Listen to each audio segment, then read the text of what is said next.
Green club trust అసలు పెట్టడానికి గల రీజన్ మన ఇంటి నుంచే ప్రారంభం కావాలి. యూజ్ ప్లాస్టిక్ కానీ ప్లాస్టిక్ నిషేధం చేయడానికి మీ గ్రీన్ క్లబ్ ట్రస్ట్ అనేది వచ్చిందా లేదా నేచర్ మీద ఇంట్రెస్ట్ తోటి వచ్చిందా? ఒక వ్యక్తి బాధ్యత కాదు, ఇది సమాజంలో ప్రతి ఇంటి నుంచి ప్రతి విద్యార్థి నుంచి యాజ్ ఎ గవర్నమెంట్ టీచర్గా అటు టీచింగ్ చూసుకుంటూ ఫ్యాషన్ చూసుకుంటూ టీచర్గా ఉండడం వల్లనే సమాజంలో ఏ మార్పు కావాలన్నా కూడా అది మొక్క వంగనది మానవ వంగుతుందా అనే స్టీల్ బ్యాంక్ అనే కార్యక్రమం ఎవ్రీ ఇయర్ మీరు మట్టి వినాయకులందరికీ పంపిణీ చేస్తారని కూడా విన్నాను. పండుగలు మనకు చాలా ఆనందాన్ని ఇస్తాయి. అవును, ప్రకృతి నుంచి వచ్చిన వాటితో చేసుకోవడం వల్ల ఇంకా ఎక్కువ ఆనందాన్ని పొందు. పండుగల్లో మన పర్యావరణం అనే కాన్సెప్ట్ పై అదర్ కంట్రీస్ చూసుకుంటే వాళ్ళు చాలా నీట్గా మెయింటైన్ చేస్తున్నారు, స్ట్రీట్స్ కానీ అండ్ వాటర్ కానీ. ఎక్కడ మనం స్టాప్ అవుతున్నాం, ఒక మేజర్ యాక్సిడెంట్ జరిగిందని. ప్రకృతి మళ్ళీ నాకు తిరిగి జన్మనిచ్చిందని ఆలోచిస్తూ hi, welcome back to our channel let's talk with AK. ఈరోజు మనం సూర్యాపేట్ చౌరస్తా స్టూడియోలో పోడ్కాస్ట్ చేయబోతున్నాం. సో నేచర్ అనగానే అందరూ మాట్లాడతారు, బట్ కొంతమంది మాత్రమే నేచర్ కోసం వాళ్ళ లైఫ్ని డెడికేట్ చేస్తారు. సో ఈరోజు ఒక పర్సన్ గురించి తెలుసుకోబోతున్నాం, ఎవరైతే వాళ్ళ లైఫ్ని మొత్తం నేచర్ కోసం, నేచర్ యొక్క డెవలప్మెంట్ కోసం, ఎన్విరాన్మెంట్ కోసం కేటాయించారో green club trust founder Narender sir తోటి పోడ్కాస్ట్ చేయబోతున్నాం. సార్, మన గ్రీన్ క్లబ్ ట్రస్ట్ అసలు పెట్టడానికి గల రీజన్ ఏంటి? చిన్నప్పటి నుంచి ప్రకృతి అంటే ఇష్టం. సమాజంలో వస్తున్న విపరీతమైన కాలుష్యాన్ని ప్లస్ ఈ చెట్ల యొక్క నరికివేత కానీ నీటి కొరత కానీ ఇవన్నీ బాధించి మనం ప్రకృతి కోసం ఏదైనా చేయాలనే ఉద్దేశంతో గ్రీన్ క్లబ్ ట్రస్ట్ని స్టార్ట్ చేయడం జరిగింది. అంటే ఈ గ్రీన్ క్లబ్ ట్రస్ట్లో ఎలాంటివి చేస్తాం, లైక్ యాక్టివిటీస్ కానీ అండ్ అవేర్నెస్ కానీ ఎలాంటివి ఇస్తారు? ముందుగా మనం ఏంటంటే మన ఇంటి నుంచే ప్రారంభం కావాలి, ఏదైనా మనం సమాజంలోకి వెళ్తున్నామంటే అనే ఉద్దేశంతో మనం మేజర్గా ఉన్న ప్రాబ్లమ్స్ సమాజంలో ప్రస్తుతం సింగిల్ యూజ్ ప్లాస్టిక్ కానీ లేదంటే పొల్యూషన్ చేయకుండా మనం ఫెస్టివల్స్ని మన అకేషన్స్ని చేసుకోవడం కానీ ముఖ్యంగా ఆలోచించి స్టార్ట్ చేయడం జరిగింది. దీంట్లో మీరు ఫస్ట్ మెయిన్ పాయింట్ ప్లాస్టిక్ గురించి అని చెప్పారు కదా, ప్లాస్టిక్ నిషేధం చేయడానికి మీ గ్రీన్ క్లబ్ ట్రస్ట్ అనేది వచ్చిందా లేదా నేచర్ మీద ఇంట్రెస్ట్ తోటి వచ్చిందా? మేజర్గా అయితే సింగిల్ యూజ్ ప్లాస్టిక్ ఎరాడికేషన్ మీదే ట్రస్ట్ని స్టార్ట్ చేయడం జరిగింది. సో మీరు ఎలా తీసుకొచ్చారు? మీరు లాస్ట్ 15 years నుంచి మీరు సొసైటీకి కానీ అండ్ పీపుల్స్కి అందరికీ మీరు ఎలా అవేర్నెస్ తీసుకొచ్చారు? ఏ యాక్టివిటీస్ కండక్ట్ చేశారు అండ్ ఎలాంటివి చేసి అవేర్నెస్ తీసుకొచ్చారు? సో పర్యావరణ పరిరక్షణ అనేది ఒక వ్యక్తి బాధ్యత కాదు, ఇది సమాజంలో ప్రతి ఇంటి నుంచి ప్రతి విద్యార్థి నుంచి ప్రారంభం కావాలని చెప్పేసి ఒక టీం వర్క్తో దీన్ని స్టార్ట్ చేశాము. సింగిల్ యూజ్ ప్లాస్టిక్ మీద మేజర్ యాక్టివిటీస్ చేశాము. ఇప్పటి వరకు ఒక 10-15 విలేజ్ల్లో కానీ మా టౌన్లో కానీ డోర్ టు డోర్ క్యాంపెయిన్ చేస్తూ సింగిల్ ప్లాస్టిక్ని ఎరాడికేట్ చేయాలి, పర్యావరణాన్ని రక్షించుకోవాలని చెప్పి ఎక్కువ మంది విద్యార్థుల్ని, యువతని, ప్రజల్ని భాగస్వామ్యం చేశాం. అంటే మీరు ఏ ఏజ్లో డెసిషన్ తీసుకున్నారు ఇటు సైడ్ రావాలని ఈ ఫీల్డ్? ఆల్మోస్ట్ అంటే ఒక 30 years నుంచి కూడా నాకు పర్యావరణం మీద ప్రేమతో వర్క్ చేస్తున్నాను. ఫస్ట్ టైం 1996లోనే మా ఇంట్లో నీటి సంరక్షణ కోసం ఒక ఇంకుడు గుంతను ఏర్పాటు చేసుకోవడం జరిగింది. అదంటే ఎలా ఉంటుంది? లైక్ ఇంకుడు గుంతలు అంటే మనం వార్తాపత్రికల్లో కానీ సండే మ్యాగజైన్ బుక్స్లో కానీ కొన్ని చదువుతూ చూస్తూ ఒక ఇన్స్పిరేషన్తో మరి నీటి సంరక్షణ తప్పనిసరిగా చేయాలి, మనం నీటి కొరత భవిష్యత్తులో చాలా ఉండబోతుందని చెప్పేసి ముందుగా 96లోనే ఒక ఇంకుడు గుంతను మా ఇంట్లో నిర్మించుకోవడం జరిగింది. అంటే వాటర్ స్టోరేజింగ్ కోసమేనా లేదా ఫిల్టరేషన్ కూడా అవుతుందా? అంటే వాటర్ ఫిల్టరేషన్తో పాటు storage level, ground water storage levels పెరుగుతాయండి తప్పకుండా. ఓకే, అండ్ ఫిల్టరేషన్లో ఎలాంటి ప్రాసెస్ జరుగుతుంది అక్కడ? అంటే ఫిల్టరేషన్లో అంటే మనం 40 mm stone, 20 mm stone plus sand వాడతాము. ఈ లేయర్స్ నుంచి ఆ వాటర్, రెయిన్ వాటర్ అనేది భూగర్భంలోకి ఫిల్టర్ అయిపోయి వెళ్ళిపోతుంది మంచిగా. అక్కడ ఏమన్నా క్లోజ్డ్ ఛాంబర్ ఉంటుందా? లైక్ లేదండి, క్లోజ్డ్ ఛాంబర్ అనేది ఇంకొక పార్ట్. మేజర్గా గ్రౌండ్ వాటర్ లెవెల్స్ పెరగడం అనేది ఇంకుడు గుంటల ఉద్దేశం. మీరు గవర్నమెంట్ టీచర్ అని కూడా విన్నాను, అండ్ మీరు యాజ్ ఎ గవర్నమెంట్ టీచర్గా అటు టీచింగ్ చూసుకుంటూ మీకు ఇటు సైడ్ ప్యాషన్ ఉంది కదా, ఇటు సైడ్ ప్యాషన్ చూసుకుంటూ ఎలా మెయింటైన్ చేస్తున్నారు? అంటే నాకు టీచర్గా ఉండడం వల్లనే విద్యార్థులతో ఇంటరాక్షన్స్ ఉండడం వల్ల మనం సమాజంలో ఏ మార్పు కావాలన్నా కూడా అది మొక్క వంగనది మానవ వంగుతుందా అనే ఆలోచనతో విద్యార్థుల్లోనే మనం ఎటువంటి ఆలోచన తీసుకొస్తే విద్యార్థుల ద్వారా తల్లిదండ్రులు, కుటుంబం, సమాజం మారుతుందని చెప్పి ఇలా అడిగేశాను. సార్, మీరు గ్రీన్ క్లబ్ ట్రస్ట్ నుంచి స్టీల్ బ్యాంక్ అనే కార్యక్రమాలు నిర్వహిస్తున్నారని తెలిసింది. సో దానివల్ల ఎలాంటి యూజెస్ ఉంటాయి? మేజర్గా ఏంటంటే ఈరోజు మన ఇళ్ళల్లో శుభకార్యాలు, మంచి కార్యక్రమాలు చాలా చేసుకుంటున్నాము.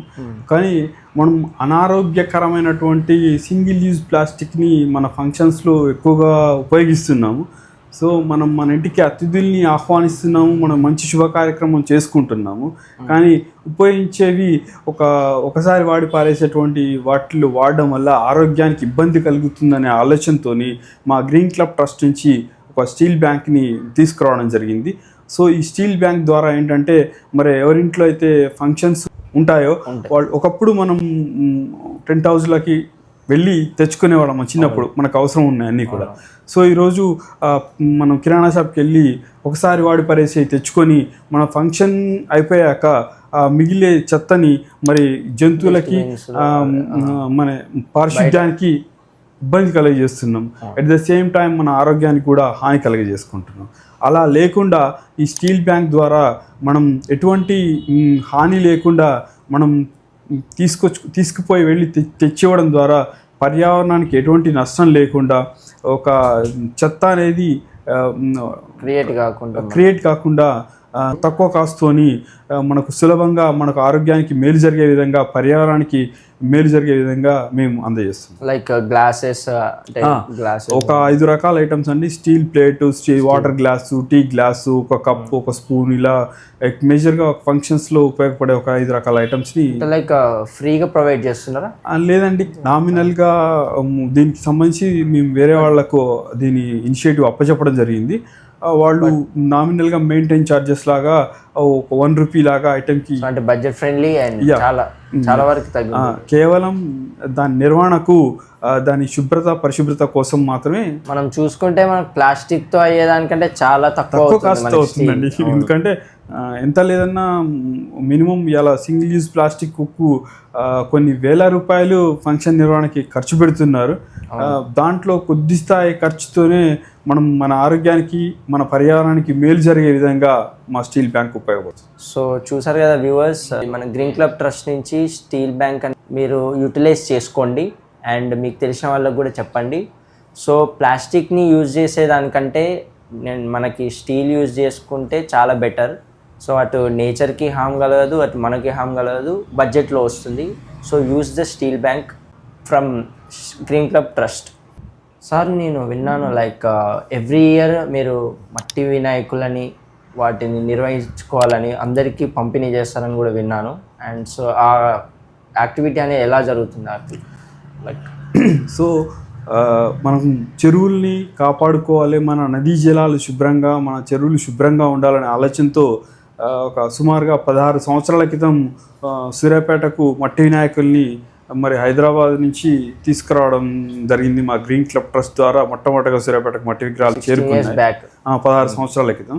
మరి 16 సంవత్సరాల నుంచి కూడా మట్టి విగ్రహాలని వాళ్ళ ఉపయోగించాలనే ఆలోచన ఉన్న వాళ్ళు తప్పనిసరిగా మట్టి విగ్రహాన్ని పూజలకు వినియోగించి చెరువుల్లో నిమజ్జనం చేస్తున్నారు. సో మేము మట్టి విగ్రహాలని కూడా ఇంట్లో పూజకు ఉపయోగించే విగ్రహాలని గత 16 సంవత్సరాలుగా చాలా ప్రదేశాల్లో ఉచితంగా పంపిణీ చేస్తున్నాం. దీనికి చాలామంది వ్యాపారస్తులు, తెలిసిన వారు చాలామంది ఈ పంపిణీలో సహకరిస్తున్నారు. సో ఏంటంటే ఒక వాటర్లో మనం ఒక విగ్రహాన్ని మనం పూజకు వినియోగిస్తున్నాం, వినాయకుడిని విగ్రహాన్ని. అక్కడ మరి మట్టి విగ్రహాన్ని ఉపయోగించడం వల్లే మనకు మేలు కలుగుతుందని మేము భావిస్తుంటాము. ఒక ప్లాస్టర్ ఆఫ్ ప్యారిస్తో తయారైనటువంటి విగ్రహాన్ని పూజించి దాన్ని తీసుకెళ్ళి ఆ చెరువులో కానీ స్థానికంగా నదీ జలాల్లో కలపడం ద్వారా అక్కడ ఒక హాని చేస్తున్నాం. అక్కడ నదిలో తొందరగా కరగదు, అది కెమికల్స్ ఉంటాయి. ఆ నదిలో ఉన్నటువంటి జీవరాశికి, నదిలో ఉన్న నీటికి హాని జరుగుతుందని భావిస్తుంటాము. సో మరి అందుకే తప్పనిసరిగా ప్రతి ఒక్కరూ బంకమట్టి విగ్రహాలని వాడాలని మేము ఎక్కువగా ప్రచారం చేస్తాం. సో బంకమట్టి విగ్రహాలను కూడా మనం పెట్టుకుంటే చాలా మంచిది. ఎందుకంటే మనం చేసే పూజ కానీ ఏదైనా చేస్తే అది నేచర్కి హామ్ కలిగేటట్టు ఉండొద్దు. సో అది ఎలాంటి జీవరాశికి కూడా హామ్ కలిగించేటట్టు ఉండొద్దు. సో మనం ప్లాస్టర్ ఆఫ్ ప్యారిస్ బదులు అటు మట్టి విగ్రహాలను కూడా యూజ్ చేస్తే అటు నేచర్కి మంచిగా ఉంటుంది, అన్నిటికీ మంచిగా ఉంటుంది, అండ్ గాడ్ బ్లెస్సింగ్స్ కూడా మనతో పాటే ఉంటాయి. సో మనకి గ్రీన్ క్లబ్ ట్రస్ట్ నుంచి ఉన్న మట్టి విగ్రహాలను కూడా యూజ్ చేయండి, పూజలు చేసుకోండి. మనకి ఎవ్రీ ఇయర్ అంటే వినాయక చవితికి మన గ్రీన్ క్లబ్ ట్రస్ట్ నుంచి వినాయకులను పంపిణీ అనేది జరుగుతుంది from Narender sir. So use that opportunity. Sir మీరు green Holi with natural colours అనేది నిర్వహిస్తున్నారని తెలిసింది. సో అది ఎలా నిర్వహిస్తుంటారు, ఎలాంటి కలర్స్ యూజ్ చేస్తుంటారు? పండుగలు మనకు చాలా ఆనందాన్ని ఇస్తాయి. అవును, ప్రకృతి నుంచి వచ్చిన వాటితో చేసుకోవడం వల్ల ఇంకా ఎక్కువ ఆనందాన్ని పొందొచ్చు అనుకుంటాం. అంటే సో ఇక్కడ పండుగలు మనకి చాలా ముఖ్యమైనవి. మనం భారతీయ సాంప్రదాయంలో, మన సంస్కృతిలో, మన పల్లె వాతావరణంలో సహజ రంగులతో జరుపుకోవడం అనేది ఆనవాయితీగా ఉంది. పండుగల్లో మన పర్యావరణం అనే కాన్సెప్ట్పై మరి పండుగ మనం హోలీ పండుగని చాలా ఆనందోత్సాహాలతో జరుపుకుంటాం. మనం ఆనందోత్సాహాలతో పాటు ఆరోగ్యంగా కూడా జరుపుకోవాలంటే న్యాచురల్ కలర్స్తో తయారైన రంగుల్ని ఉపయోగించడం బాగుంటుందని చెప్పేసి మేము సహజ రంగులతో హోలీ వేడుకని జరుపుతుంటాం. లైక్ మీరే ప్రిపేర్ చేస్తారా, లైక్ ఎక్కడి నుంచి ఇంపోర్ట్ చేయించుకుంటారా? అంటే సమయాభావం వల్ల ఒక్కోసారి ఆర్గానిక్ కలర్స్ తెప్పించడం జరుగుతుంది. ఎందుకంటే మనకు అన్నీ తెలుసు కాబట్టి ఎవరైతే మనము పండ్లు, పూలు, కూరగాయలు, ఆకుకూరలతో తయారు చేసే వాళ్ళతో ప్రత్యేకంగా డైరెక్ట్గా అవి వాళ్ళ ద్వారా మేము తీసుకొని ఉపయోగిస్తుంటాం. సో మనము ఆర్టిఫిషియల్ కలర్స్ యూజ్ చేయడం వల్ల అటు ఐ ఇరిటేషన్స్ కానీ అండ్ వాటి వల్ల స్కిన్ ఎఫెక్ట్స్ కానీ లైక్ స్కిన్ డిసీజెస్ కానీ అలాంటివి వస్తాయి. సో మనము నేచర్ ఇచ్చిన వాటిని యూజ్ చేసుకుంటే లైక్ న్యాచురల్ కలర్స్ కానీ అలాంటివి యూజ్ చేస్తే ఎలాంటి ఎఫెక్ట్ జరగదు స్కిన్కి కానీ మనకి బాడీకి కానీ. So use natural colours like from green club trust or any other. But natural కలర్స్ని నేచర్కి హామ్ కానీ ఇలాంటివి వాడినా అటు మనకి మంచిగా ఉంటుంది, అటు నేచర్కి కూడా మంచిగా ఉంటుంది. So I hope you all use this natural colours and natural things and you enjoy the Holi. Other countries చూసుకుంటే వాళ్ళు చాలా నీట్గా మెయింటైన్ చేస్తున్నారు స్ట్రీట్స్ కానీ అండ్ వాటర్ కానీ. కంపేరింగ్ విత్ అదర్ కంట్రీస్, మన కంట్రీస్లో అలాంటి నీట్నెస్ లేదు. అండ్ వాటర్ కూడా చాలా యాజ్ కంపేరింగ్ విత్ వాళ్ళకంటే మనది అంత నీట్గా లేదు. వాటర్ కానీ అండ్ రోడ్స్ కానీ ప్రతి ఏరియా. అంటే ఏం జరుగుతుందో అటు వాళ్ళకి మనకి డిఫరెన్స్ ఏంది, ఎక్కడ మనం స్టాప్ అవుతున్నాం? మనం అలాంటి గ్రీన్ నేచర్ కానీ and clean and neat streets కానీ అలాంటివి మనం తీసుకురాలేకపోతున్నాం. ఎక్కడ జరుగుతుంది లోపం, ఎక్కడ ఉంది? విస్తీర్ణ పరంగా కానీ వైశాల్యంలో చూసినప్పుడు పక్క దేశాల్లో విస్తీర్ణంలో పెద్దగా ఉండడము, జనాభా తక్కువగా ఉండడం వల్ల ప్లస్ వాళ్ళ పాలసీస్ స్ట్రాంగ్గా ఉండడం వల్ల వాళ్ళు అచీవ్ అవుతున్నారు. కానీ మనలాంటి భారతదేశంలో మరి మనం జనాభా ఎక్కువ, విస్తీర్ణంలో మనకు తక్కువ ప్రదేశం ఉండడం వల్ల పాలసీస్ స్ట్రిక్ట్గా ఉన్నా కూడా అమలులో ఇబ్బందులు ఉండడం వల్ల పేద మధ్యతరగతి వాళ్ళు కానీ ఉన్నత స్థాయి వారు కానీ అందరూ పూర్తిగా ఆచరించకపోవడం వల్ల మనం పూర్తిగా అచీవ్ కాలేకపోతున్నాం. అంటే ప్రతి ఒక్కళ్ళు ఇండివిజువల్గా వాళ్ళు డెసిషన్ తీసుకుంటే జరిగిపోతుంది అన్నమాట. అంటే వాళ్ళకి ఆ డెసిషన్ తీసుకోవాలంటే సెల్ఫ్ మోటివేషన్ కావాలా, లేక మనలాంటి వాళ్ళు ఇప్పుడు మీలాంటి వారు అవేర్నెస్ ఇచ్చి లైక్ ఏమైనా యాక్టివిటీస్ కండక్ట్ చేసి ఈవెంట్స్ కండక్ట్ చేసి తీసుకురావాలి? ఎలా చేస్తే బెటర్? తప్పనిసరిగా ప్రభుత్వ పాలసీస్ విధానపరంగా నిర్ణయాలు బాగుండాలి.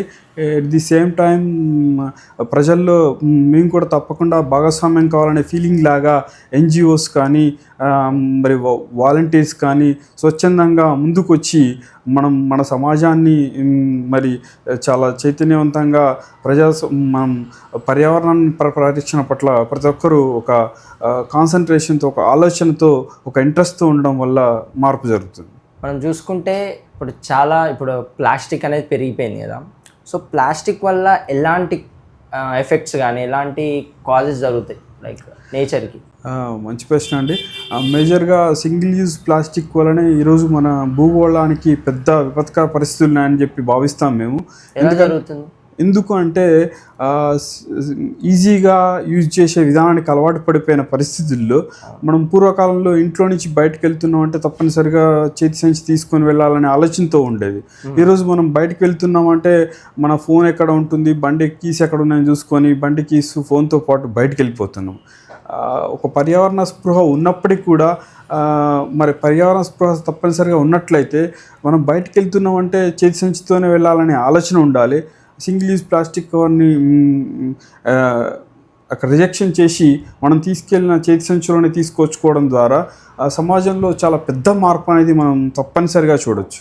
మనం సింగిల్ యూజ్ ప్లాస్టిక్ కవర్ అనేది పెద్ద పెను ప్రమాదం భూగోళకానికి చెప్తాం మేము. ఎందుకంటే ఈజీగా క్యారీ చేసి తీసుకొస్తున్నాం, బయట నుంచి ఇంట్లోకి తీసుకొస్తున్నామంటే ఏ వస్తువైనా కవర్తో తీసుకొచ్చాక ఇంట్లో మిగిలిపోయిన చెత్తను మాత్రమే ప్లాస్టిక్ కవర్లో వేసి దాన్ని పారవేయడం వల్ల బయట మరి జంతువులు రోడ్ల మీద రహదారుల మీద తిరుగుతూ ఉంటాయి. అవి ఆ మాసివ్గా ఉన్నటువంటి ఆ ఫుడ్ ఏరియాస్లోకి వెళ్ళిపోయి ఆ ప్లాస్టిక్ కవర్లతో పాటు తినేయడం వల్ల ఎన్నో జంతువులు అకాలంగా మృత్యువతకు గురవుతున్నాయి. అవును, చూసాను కొన్ని వీడియోస్లలో ఫోటోస్లలో చూస్తే అవి ఆవులు కానీ అవి తినేసి బాగా లావెక్కి చచ్చిపోయాయి.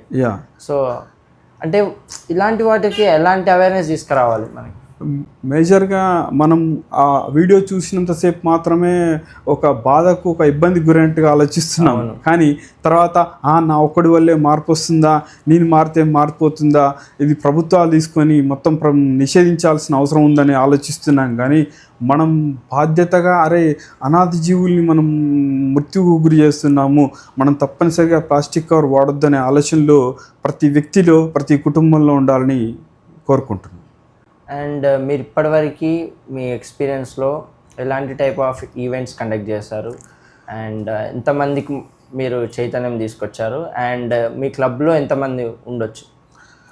సో ముందుగా మేము విద్యార్థుల్లో, సమాజంలో, కుటుంబంలో మార్పు రావడం కోసం ఇప్పటివరకు ఒక 14 గ్రామాల్లో ప్రతి ఇంటికి చేరుతూ ప్రతి ఇంట్లో కరపత్రాలని అందజేస్తూ వాల్ పోస్టర్ని అంటిస్తూ ఉచితంగా చేతి సంచుల్ని పంపిణీ చేస్తూ అవగాహన కోసం చాలా కార్యక్రమాలు చేశాము. ఇప్పటివరకు సుమారుగా ఒక 50,000 నుంచి 1-2 లక్షల మంది వరకు మా ఉచిత చేతి సంచులను అందుకొని ఒక మార్పు కోసం ప్రయత్నం చేస్తారని భావిస్తున్నాను. అప్పుడున్న కాలంలో విలేజెస్ కానీ ఇప్పుడున్న సిటీస్ కానీ ఇప్పుడు ఎలా అంటే సిటీస్ అనేవి చాలా పొల్యూట్ అయ్యాయి అండ్ ఇప్పుడు చూసుకుంటే విలేజెస్ కూడా పొల్యూట్ అవుతున్నాయి. ఎందుకు పొల్యూట్ అవుతున్నాయి, ఎక్కడ రీజన్? సో మేజర్గా దానికి ఈజీగా దొరుకుతుండడం అనేది ముఖ్య కారణము. ఎందుకంటే కూరగాయలు, కిరాణము, పండ్లు, నిత్యావసరాలు ఏదో ఒకటి ఉంటుంది. ప్రతి ఇంట్లో నుంచి బయటకు వెళ్తున్నామంటే మనం ఇంటికి ఏదో ఒకటి తీసుకొస్తాం.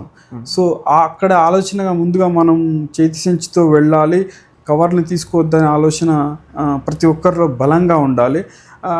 విధానపరంగా ప్రభుత్వం కూడా కొన్ని నిర్ణయాల్ని ఖచ్చితంగా అమలు చేస్తే తప్పనిసరి మంచి ఫలితాలు ఉంటాయి. ఇప్పుడు ప్లాంట్ చేయడం వల్ల ఎలాంటి యూజెస్ ఉంటాయి, చేయకపోవడం వల్ల ఎలాంటి లాసెస్ ఉంటాయి? ఈ ఎండాకాలంలో చూస్తున్నాం మనం ప్రజెంట్గా. ఎండాకాలం అనుకుంటున్నాము, ఎక్కడైనా మొక్క దొరికిందంటే వెంటనే బండి తీసుకెళ్ళి మొక్క కిందే చెట్టు కిందే బండి పెట్టి నిలబడాలని చూస్తుంటాము.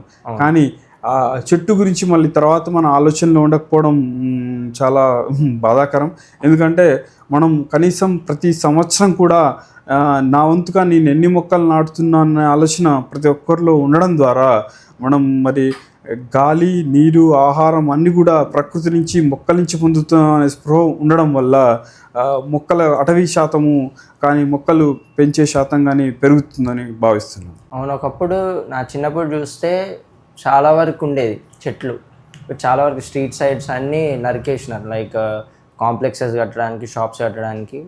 అప్పుడు ఉన్న టెంపరేచర్స్ కూడా నార్మల్ అరౌండ్ 40-41 ఉండేది. ఇప్పుడు చూసుకుంటే 46-45 ఉంది, అంటే ఇంకా పెరుగుతుంది కూడా, 47 కూడా రీచ్ అవుతుంది అప్పుడప్పుడు. సో ఇలాంటి చెట్ల వల్లనే జరుగుతుందని అనుకుంటున్నాం. మీరేమంటారు? తప్పనిసరిగా, ఎందుకంటే అటవీ శాతం అనేది ఎక్కువగా ఉండాలి. మరి జనాభా పెరుగుతూ అటవీ శాతం తగ్గిపోతున్న పరిస్థితి మనం గమనిస్తూ ఉన్నాము. దీనికి ముఖ్యంగా చేయాల్సింది ఏంటంటే మనం సాధారణంగా పుట్టినరోజులు బహుమతులుగా మా ఫ్రెండ్ పుట్టినరోజు మేము చాలా గొప్పగా చేయాలనుకుంటాం, కానీ మరి ఆ పుట్టినరోజు మా మిత్రుడితో ఖచ్చితంగా మేము ఒక మొక్కను నాటించాలనే ఆలోచన ప్రతి ఒక్కరిలో ఉండాలి. మనం ఈరోజు ఎవరికైనా బహుమతులు ఇస్తున్నామంటే ఎంతసేపటికి మరి విపరీతమైన విచిత్రమైన బహుమతులు ఇస్తుంటగా ఉంది. కేవలం మొక్కను మాత్రమే బహుమతిగా ఇవ్వడము, ఆ మొక్కను నాటించడం చేయడం వల్ల ఆ మిత్రుడికి ఒక మంచి కానుకనిచ్చి మనం భూమాతకు సేవ చేసినట్టుగా ఉంటుందని భావిస్తే చాలా బాగుంటుంది. అవును, ఇప్పుడు ఏ గిఫ్ట్ ఇచ్చినా కొన్ని రోజుల తర్వాత అది ఖరాబ్ అవుతుంది. అండ్ అది ఎంటర్టైన్ పర్పస్ కానీ మనకైతే ఏది ఇవ్వదు. చెట్లు మాత్రమే మనకి ఇస్తే దాని యొక్క ఫలితం అనేది తర్వాత చూపిస్తుంది. ఒక ఫ్రూట్ రూపంలో కానీ, వెజిటేబుల్స్ రూపంలో కానీ, గాలి రూపంలో కానీ, అంటే చెట్లు చేసే మేలు ఏది చేయదు నిజంగా.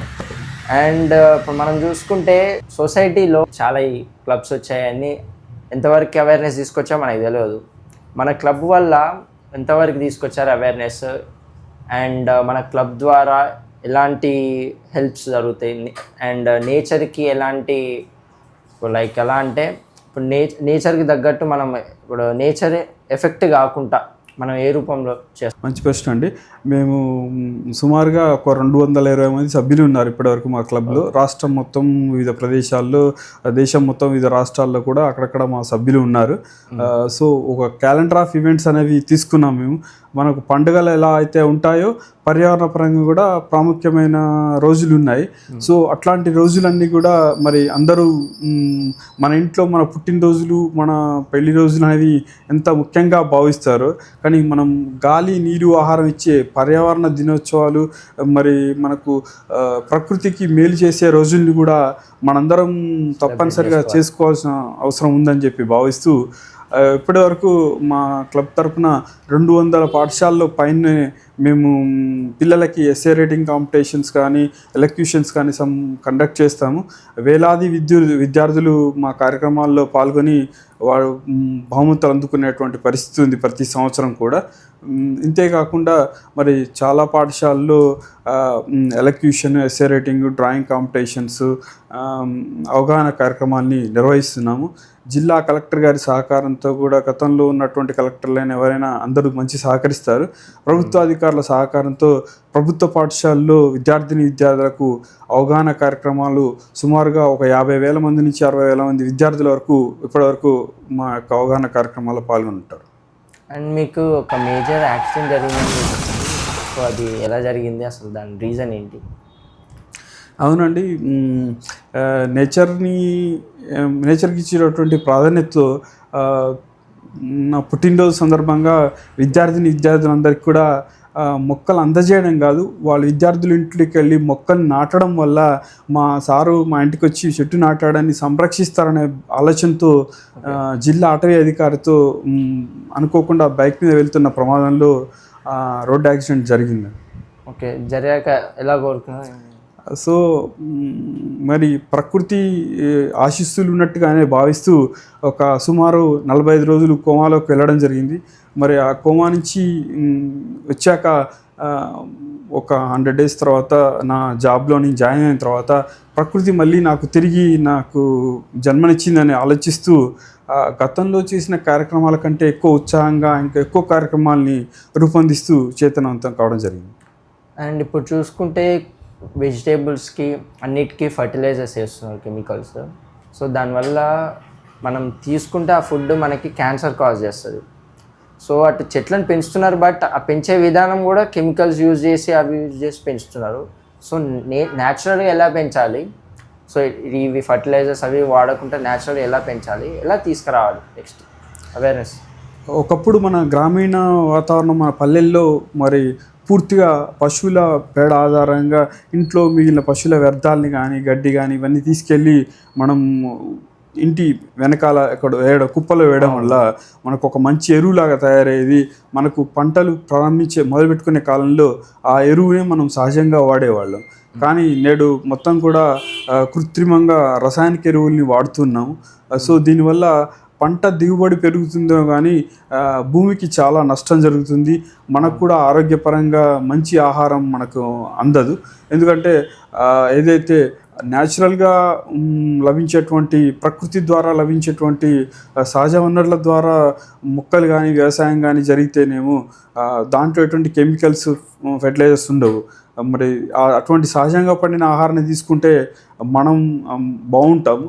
కానీ ఈ రసాయనిక ఎరువుల్ని వాడి పండించడం ద్వారా మనం కూడా అనారోగ్యాలకి ఎక్కువగా గురి కావాల్సి వస్తుంది. మన వెబ్సైట్, మనకి గ్రీన్ క్లబ్ ట్రస్ట్ వెబ్సైట్ కూడా ఉంది. సో ఆ వెబ్సైట్లో ఎలాంటి సర్వీసెస్ ఇస్తారు, ఎలా ఉంటుంది? అవునండి, greenclubtrust.org అని మనకు ఒక వెబ్సైట్ ఉంది. ఆ వెబ్సైట్ ద్వారా మనము సర్వీసెస్ అంటే ఎన్విరాన్మెంట్ పరంగా ఉన్నటువంటి నాలెడ్జ్ని షేర్ చేస్తాము. ఎవరైనా వాలంటీర్స్గా జాయిన్ కావాల్సుకుంటే, మనకు డొనేషన్స్ చేయాలన్నా లేదంటే వాలంటీర్స్గా జాయిన్ కావాలన్నా, ప్రకృతికి సాయం చేయాలంటే మా వెబ్సైట్ని కానీ మా సోషల్ మీడియాని కానీ సందర్శించవచ్చు. లైక్ మనీ ఏమన్నా స్పాన్సర్ చేయడం చేయొచ్చండి. ఎందుకంటే ఈ పుట్టినరోజులు పెళ్లి రోజులకని వాళ్ళు పెట్టే ఖర్చులు కొద్ది శాతం అయినా కూడా మనం సమాజ సేవకు ఇద్దామనే ఆలోచనతో మాలాంటి స్వచ్ఛంద సంస్థలకు సహకరిస్తే మేము ఇంకా మరిన్ని కార్యక్రమాలు ప్రజల్లోకి తీసుకెళ్ళగలం. అండ్ మీరు ర్యాలీస్ కూడా తీస్తారని తెలిసింది. సో ఎప్పుడెప్పుడు తీస్తారు? అవునండి, పర్యావరణ దినోత్సవాలకు ప్రత్యేకంగా ర్యాలీలు చేస్తుంటాము. దీంతో పాటు గత 2 సంవత్సరాలుగా మరి గ్రీన్ వాక్ అనే ఒక ప్రత్యేక కార్యక్రమాన్ని తీసుకోవడం జరిగింది. మాకు చాలా ఆనందంగా ఉంది. ఎందుకంటే ఉద్యోగులు, వ్యాపారస్తులు, డాక్టర్సు, అడ్వకేట్స్ అందరూ కూడా, విద్యార్థులు, యువత భాగస్వామ్యం మంచిగా ఉంది. మేము ప్రతి నెల 3వ ఆదివారం లేదా 4వ ఆదివారం రోజు ఏదైనా ఒక ఏరియాని సెలెక్ట్ చేసుకొని ఆ వార్డులో, ఏరియాలో డోర్ టు డోర్ క్యాంపెయిన్ చేస్తూ మరి ప్రకృతిని కాపాడుకోవాలి, మనం సింగిల్ యూజ్ ప్లాస్టిక్ వాడకూడదని చెప్పి ప్రచారం చేస్తూ ఇంటింటికి కరపత్రాలను ఇచ్చడము, వాల్ స్టిక్కర్స్ అంటించడం ద్వారా మేము ర్యాలీ నిర్వహిస్తుంటాం. మీరు ఈ ర్యాలీస్, ఈవెంట్స్ కండక్ట్ చేసినప్పుడు ఏమైనా నెగిటివ్ టాక్ కానీ, అంటే మిమ్మల్ని మాకేం చెప్తున్నావులే, మాకు తెలుసులే, అలాంటివి ఏమైనా మీరు ఫేస్ చేశారా? ప్రభుత్వమే నిషేధిస్తే బాగుండేది, మరి ప్లాస్టిక్ కవర్ అనేది ఎక్కువగా అంటుంటారు మాకు వెనుకిడి. కానీ ప్రభుత్వము 120 మైక్రాన్ల వరకు ప్లాస్టిక్ కవర్లను నిషేధించినప్పటికీ కూడా సమాజంలో మరి నిషేధిత ప్లాస్టిక్ కవర్లు కూడా కొంత ఎక్కువగా చలామణిలో ఉన్నట్టుగా అనిపిస్తుంటాయి మాకు. కానీ ఇదంతా కూడా అధికారుల పరంగా ఒకవేళ అలాంటి కవర్లు మార్కెట్లోకి రాకుండా ఉంటే మార్పు అనేది సులభంగా ఉంటుంది. మనం బ్యాన్ గురించి ఆలోచించడం కంటే ముందు మనమే బ్యాన్ చేయాలి. మనకు నష్టం అవుతుంది, మన పర్యావరణానికి నష్టం అవుతుంది, మన కుటుంబానికి నష్టం అవుతుంది, మన ఆరోగ్యాలకు నష్టం అవుతుంది, మనం జంతువులకు హాని చేస్తున్నాం అనే ఆలోచన మనం ఎక్కువగా కలిగి ఉండడం ద్వారా మనం సెల్ఫ్గా ఎందుకంటే ముందుగా మనం బ్యాన్ చేసుకోవాల్సిన అవసరం ఉంది. గవర్నమెంట్ 120 మైక్రాన్ల కవర్ల వరకు ఆల్రెడీ బ్యాన్ చేసింది. అండ్ మిమ్మల్ని green man of Telangana and Suryapet అని పిలుస్తారు కదా, సో దాని యొక్క ఎలా వచ్చింది ఆ నేమ్? అంటే ఈ క్లబ్ స్థాపన నుంచి మేజర్గా ఇంట్రెస్టింగ్గా నా ఫ్యామిలీ సపోర్టు, ఫ్రెండ్స్ సపోర్టు, అందరి సపోర్ట్తో ఎక్కువ కార్యక్రమాలు చేయడం ద్వారా, ప్లస్ జిల్లా స్థాయిలో ఉమ్మడి జిల్లాగా ఉన్నప్పుడు 1,00,000 మొక్కల్ని ప్రతి విద్యార్థికి ఒక మొక్కలాగా ఒక కార్యక్రమం చేసి పంచడం ద్వారా నాకు తెలంగాణ హరితమిత్ర అవార్డు 2016లో రావడం జరిగింది. అప్పటి నుంచి కూడా అందరూ మామూలుగా హరితమిత్ర వేడు గ్రీన్ నరేందర్ అని చెప్పి ఎక్కువగా పిలుస్తుంటారు. అండ్ మీరు ఈ గ్రీన్ క్లబ్ ట్రస్ట్ పెట్టాక మీకు ఇప్పుడు ఎలాంటి వాళ్ళు కనెక్షన్స్, లైక్ గవర్నమెంట్ నుంచి కానీ అండ్ అదర్ చాలామంది ఉంటారు కదా, లైక్ అదర్ ఫీల్డ్స్ ఉన్న వాళ్ళు కానీ ఎలా హెల్ప్ చేస్తారు, ఎలా జరిగింది? జిల్లా స్థాయిలో కానీ రాష్ట్ర స్థాయిలో కానీ ముఖ్యులు అనేటువంటి వారు ప్రభుత్వ అధికారులైనా లేదా స్వచ్ఛందంగా ఎన్జిఓస్ కార్యక్రమాల పట్ల ఇష్టం ఉన్నవారు కానీ మాకు సపోర్ట్ చేస్తుంటారు, మా గైడెన్స్ తీసుకుంటుంటారు, లేదా వాళ్ళ కార్యక్రమాల్లో మమ్మల్ని ఇన్వాల్వ్ చేయడానికి ప్రయత్నం చేస్తారు. అండ్ ఈ లో మైక్రాన్స్ అన్నారు కదా, ఆ కవర్స్ వాడడం వల్ల ఎలాంటి ఎఫెక్ట్స్ జరుగుతాయి? మంచి ప్రశ్న అండి. సో తెలియకపోవడం వల్ల కూడా ఎక్కువ మంది ప్లాస్టిక్ కవర్ని వాడుతున్నారని కూడా మేము అనుకుంటాం. ఎందుకంటే గ్రామీణ వాతావరణంలో పుట్టినవాడు అరే సులభంగా తెచ్చుకుంటున్నామనే ఆలోచనే, కానీ మరి వాళ్ళ తల్లిదండ్రులు, వాళ్ళ పిల్లలు, వాళ్ళ పెద్దవారు ఎవరైనా వాళ్ళకు మరి ప్లాస్టిక్ కవర్లో తెచ్చుకోవడం వల్ల మనకి ఇబ్బంది అవుతుందనే విషయం వాళ్ళకు తెలియకపోవడం వల్ల చేస్తున్నారు అనుకుంటాను కొన్ని సందర్భాలు. ఎందుకంటే కూరగాయలు కానీ, టీ కానీ, ఆఖరికి హాస్పిటల్లో ఉన్న పేషెంట్స్ కూడా టీ మధ్యలో ప్లాస్టిక్ కవర్లో తీసుకెళ్ళడం మనం చూస్తున్నాం. చాలా బాధగా అనిపిస్తుంది.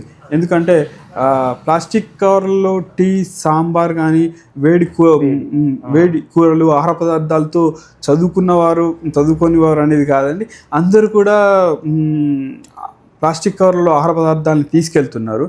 అది మేజర్గా అవగాహన లేకపోవడం, సులభంగా కవర్ దొరుకుతుంది అనే ఆలోచన కావచ్చండి.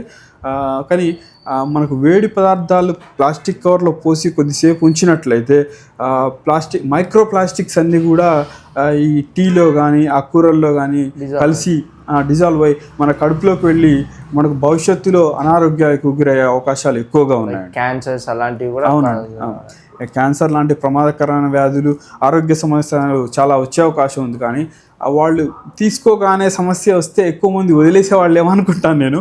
ఎందుకంటే ఆ సమస్య తీసుకోగానే రాదు, భవిష్యత్తు అది ఫ్యూచర్లో ఇన్నర్గా మైక్రో ప్లాస్టిక్ అనేవి మన బాడీలో ఉండి ఆర్గాన్స్ని ఎఫెక్ట్ చేసి భవిష్యత్తులో మనం వ్యాధులకు గురయ్యే అవకాశాలు ఎక్కువగా ఉంటాయి. అండ్ ఇప్పుడు ఫ్రూట్స్ మీద లైక్ ఒక వైట్ లేయర్ ఉంటుంది కదా, సో ఆ లేయర్కి రావడానికి గల రీజన్ ఏంటి? యాక్చువల్లీ న్యాచురల్గా పండిన ఫ్రూట్స్కి అయితే అవి ఉండవు. మనం బయట ఇప్పుడు కొనుక్కునే ప్రతి యాపిల్ మీద కానీ, వేరే అదర్ మ్యాంగోస్ మీద కానీ అవి చూస్తే ఒక వైట్ లేయర్ ఫామ్ అవుతుంది. సో ఏంటి అది? సహజంగా పండిన పండ్ల మీద మీరు అన్నట్టుగా ఏ లేయర్స్ ఉండవు, చాలా స్వచ్ఛంగా, చాలా హ్యాపీగా ఉంటాయి. కానీ ఏవైతే కృత్రిమంగా పండిస్తున్నారో, కృత్రిమంగా పండబెడుతున్నారో వాటి పండ్ల మీద కానీ మచ్చలు ఎక్కువగా వచ్చే అవకాశాలు ఎక్కువగా ఉన్నాయి. దానికోసం మనం పర్సనల్గా ఏమీ చేయలేము. మన ఇంట్లో వాటిని ఏమైనా సురక్షితంగా కడిగి తీసుకోవడం మాత్రమే. కానీ ఎక్కువగా మనకు న్యాచురల్ సహజంగా పండే ఆహారం ఎక్కువగా పండితే అట్లాంటి మచ్చలు లేకుండా మనం వాడాలి. ఇప్పుడు ఒకవేళ వాడినా లైక్ ఎలా వాష్ చేసి తీసుకోవాలి? లైక్ అవి అంటే బాడీకి ఎఫెక్ట్ కాకుండా వేడి నీళ్ళు మనం కొంత హాట్ వాటర్, వేడి నీళ్ళు సాల్ట్ వేసుకొని మనం వాష్ చేసుకుంటే, మనం చూసుకుంటే లైక్ కాంక్రీట్ ఇప్పుడు సిటీ కదా ఇది. సో కాంక్రీట్ సిటీ వల్ల నేచర్కి మనం ఎలాంటి హార్మ్స్ క్రియేట్ చేస్తున్నాం? కాంక్రీట్ సిటీస్ వల్ల మరి ఈరోజు అటవీ శాతం తక్కువగా ఉండడము, వాహనాల రద్దీ ఎక్కువగా ఉండడం వల్ల వాతావరణంలో ఉండాల్సిన స్థాయి కంటే కూడా పొల్యూషన్ స్థాయి ఎక్కువగా అవుతూ గాలిలో ఉన్నటువంటి మనకి ఆక్సిజన్ లెవెల్స్ అనేవి తగ్గుతున్నటువంటి పరిస్థితిలోకి వెళ్ళిపోతున్నాము. మరి ఇటువంటి పరిస్థితులు ఆ గాలిలో, వాతావరణంలో ఆక్సిజన్ పర్సెంట్ తగ్గుతుందంటే మనం ఇన్హేల్ చేసేటువంటి ఆక్సిజన్ మొత్తం కూడా తగ్గిపోతున్నట్టే, పొల్యూటెడ్ గాలిని మనం తీసుకుంటున్నట్టే.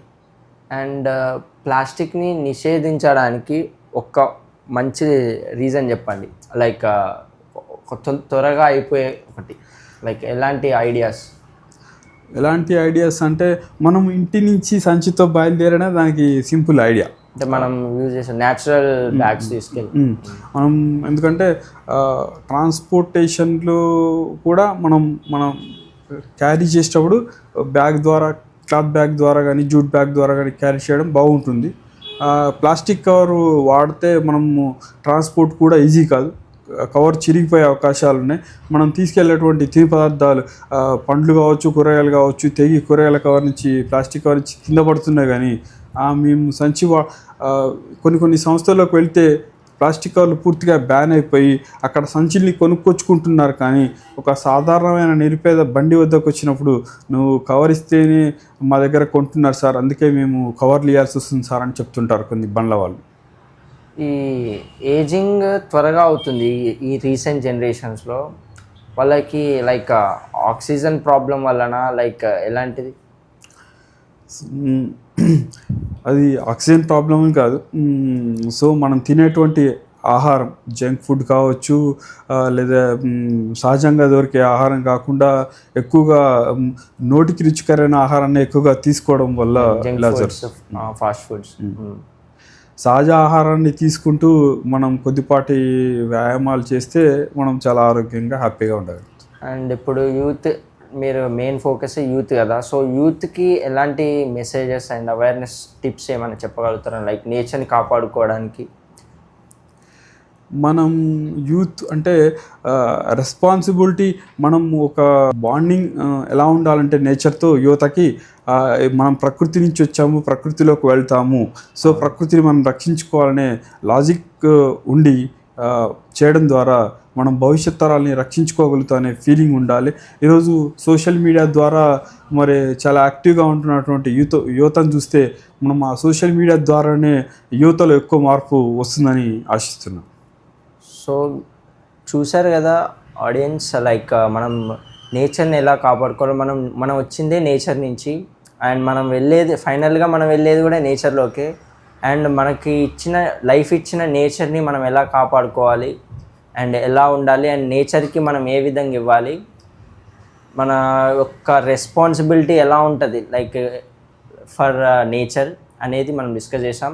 అండ్ లైక్ అందరికీ మన లాస్ట్ మూమెంట్లో మనం చూసే వ్యూవర్స్కి కానీ లైక్ పీపుల్స్ అందరికీ ఎలాంటి టిప్స్ ఇవ్వగలుగుతారు, అండ్ నెక్స్ట్ వాళ్ళు ఇప్పుడు ఎలా అంటే నేచర్ని వాళ్ళు కేర్ తీసుకోవాలంటే ఎలా కేర్ తీసుకోవాలి, అండ్ ఎలాంటివి చేసి వాళ్ళు నేచర్ని కాపాడుకోగలుగుతారు? సింపుల్ లాజిక్ అని చెప్తుంటాం అండి ఎప్పుడు కూడా మేము.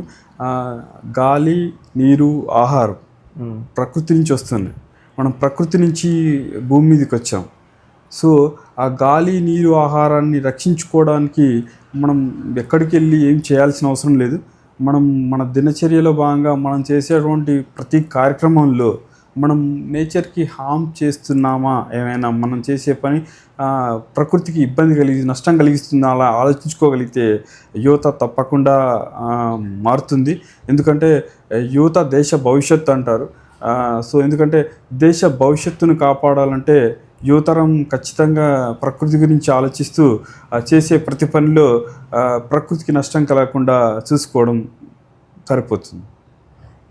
చూసారు కదా, మనం ప్లాంట్స్ని ప్లాంట్ చేయకపోతే అండ్ నేచర్ని చూసుకోకపోతే అది ఎలాంటి యాక్టివిటీస్ని చూపిస్తుందో, లైక్ ఇప్పుడు మీరు చూసారు కదా సమ్మర్లో ఎలాంటి ఎండలు ఉన్నాయో, సో అది కూడా ఒక రీజన్. ఒక డిఫారెస్టేషన్ చేయడం వల్లనే అది కూడా ఒక రీజన్, లైక్ గ్లోబల్ వార్మింగ్ కూడా, and temperature raising and natural calamities రావడానికి కూడా ఒక రీజన్.